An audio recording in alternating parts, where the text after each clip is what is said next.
Episode 2, How to Use the Stage LightBridge Kit. Welcome back to the second part of our series on the Stage LightBridge Kit. Today, I'll walk you through how to use this kit step by step. To start, we have a DMX controller here.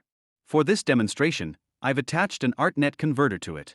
What this converter does is transform the DMX signal into an ArtNet signal, effectively generating a network signal.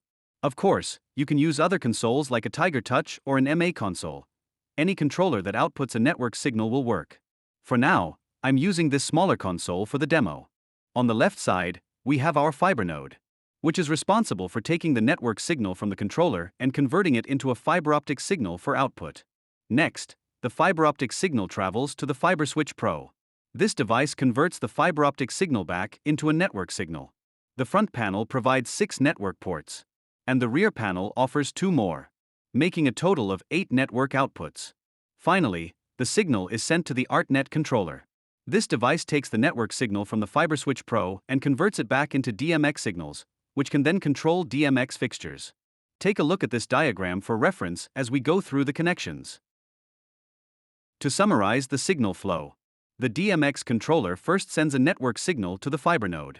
This signal is then transformed into a fiber-optic signal and transmitted through the fiber-optic cable to the FiberSwitch Pro. Here, the Switch Pro converts the fiber-optic signal back into a network signal. Finally, the network signal is passed to the ArtNet controller, which translates it into DMX signals to control the fixtures. Now, let's test the setup. I'll push the fader on the DMX controller. And there you have it, the light responds perfectly. Signal flow might seem complex at first, but as you can see, it's straightforward once the connections are in place. In the next episode, we'll dive into advanced features like backup and cascading to show how this kit handles unexpected issues and extends control over long distances.